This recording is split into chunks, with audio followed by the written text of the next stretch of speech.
most common things, I guess, with the holidays coming. Should I even started Christmas cleaning after you lights? were telling me about the cluttered house the other day. Yeah, moving stuff around in my basement. My basement's one of those things you couldn't get through. Yeah.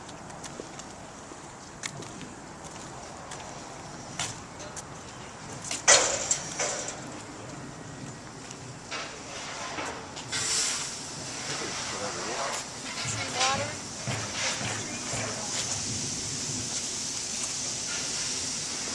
What about turkey frying?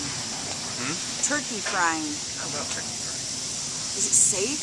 I You know, hear of a lot of remember that one family burned that whole double They're line. extremely dangerous. You know, if you don't follow the directions. So, you know, of course, we don't publicly advocate them. We tell people not to. So. Somebody burns their trailer down every year. You see that.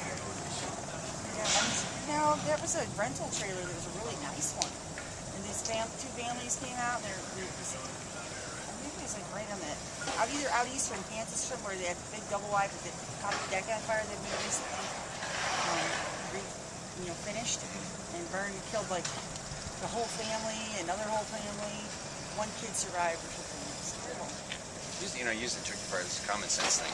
It's making sure that you're on concrete base, making sure that you use the proper amount of oil. Usually people use too high of oil, so when they put the turkey in, or they'll put a frozen turkey in, so yeah, it basically explodes. So not having a fully thawed turkey and then using too much oil, using it on a deck or too close to the house, putting it in too fast, all those things, it just leads to disaster using turkey fire. So, although it's one of the best things around. Tastes great, so, but yeah, Do you get a lot of kids setting stuff on fire? Not much. I mean, it goes kind of in little streaks now and then. I had my son at our old place. We had 2.5 acres, and he lit that on fire. Yeah.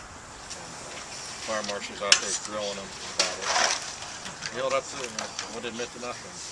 You know, one of the things is our public education. Almost every metro department, almost every metro department has a public education division, and we're getting these kids really young, preschool, kindergarten, and we stay with them all the way up until we do career fairs with them in high school.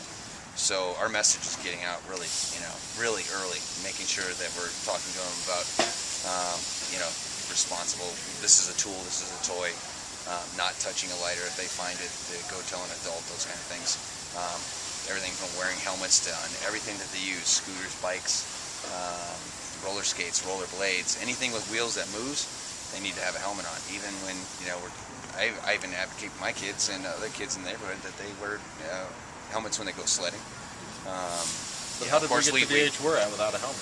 Exactly. But it's just it's more safe. I mean, now it's almost when you see someone up in the mountains that doesn't have a helmet, they're the exception. Yeah, I went snowboarding. I couldn't wear the helmet. Yeah. I will. So they're now the exception, where it used to be you'd see a helmet every now and then. So the message is getting out of. There's no reason to scramble your brains up. Pellet stove in our house where the kids just want to put snow on top of it, or just like putting things on top of it and watching it. What happens to it? And that's we had to get that done because it was so bad. There's destroyed the top of the pellet stoves. That was consequences. It's dangerous.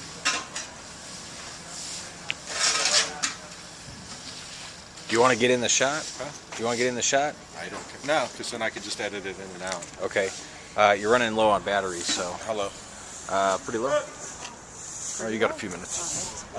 So what's the first thing when you guys roll up on a fire? Do you assess things? How do you know what you're walking into? It starts with the radio traffic. That's where our size up kind of starts, is when we initially get that call from the 911 dispatcher. They've already taken a lot of the information that's critical that we need. So we start building a picture before we even get on scene. And then when we get on scene, we'll actually do a full 360-degree walk around the structure, looking at trying to figure out where the fire is, what level stage the fire is in by the density of the smoke. Is it a vented fire, non-vented fire?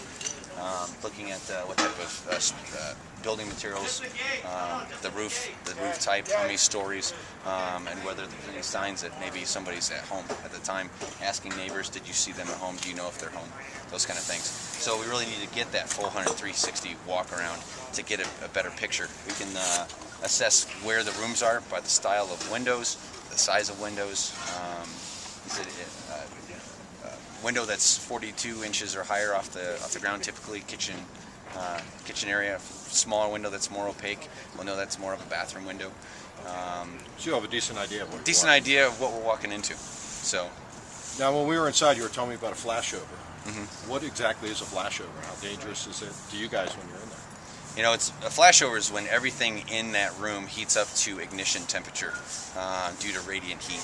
So it's not in fire involvement, but due to the radiant heat, all those materials that are in that room actually get up to ignition temperature, and then everything lights up. So it's also the unburned carbon that's from the fire itself. All that unburned carbon that's in the smoke itself, that stuff all ignites. Do fire extinguishers help or hurt? Are they safe to have around, or do they, keep people in longer than they need to be? Well, they're absolutely safe to have around.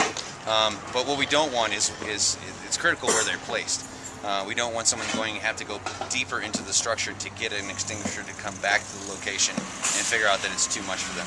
We want them actually going towards an exit to get the extinguisher. Then when they turn around, look at it and say, it's too much for me to handle, then they're already on their way out. They can leave the structure, make their 911 call from a cell phone neighbor's house, and then we'll come and take care of it. Do you have a lot of meth lab fires? No, actually. You know, there was kind of a hot streak for a while when we were dealing with meth labs. The area drug task force were extremely busy, but with new regulations making it more difficult to get the materials, it's been a while since we've been on them. So, but they're still out there. Is there anything else you can think of that we need to get out to people? Get out to people. Let me think about that one for a minute. The all-encompassing message. Keep your tree watered at Christmas. Do a lot of trees catch on fire at Christmas? Is that just kind of a myth, or No. once in a while, or bad lights, or? Yeah, I've never been on a Christmas tree fire, to tell you the truth.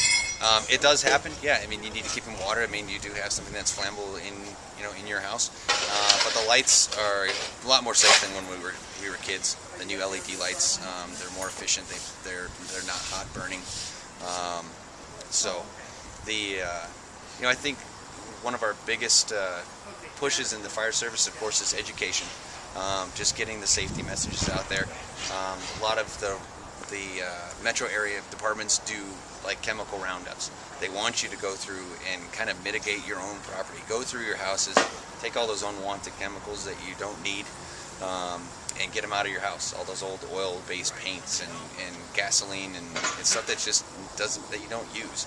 And get it out of your house, take it to someplace that's responsibly disposed of. So. What about those new light bulbs? They have mercury in them. What do you do with those things? Throw them in the garbage with everything Yeah, else. just like everything else. So. What's the most common fire that you have? Most common? Yeah, the most fires. What is the number one cause? The top two would be. Probably cooking. Unattended, Gas unattended cooking.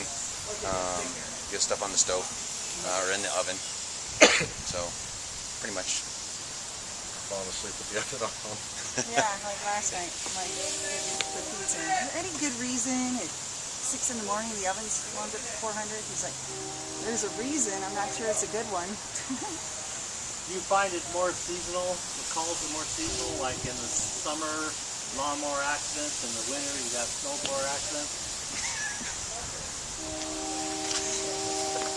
Have you ever saved a set of conjoined twins from a fire?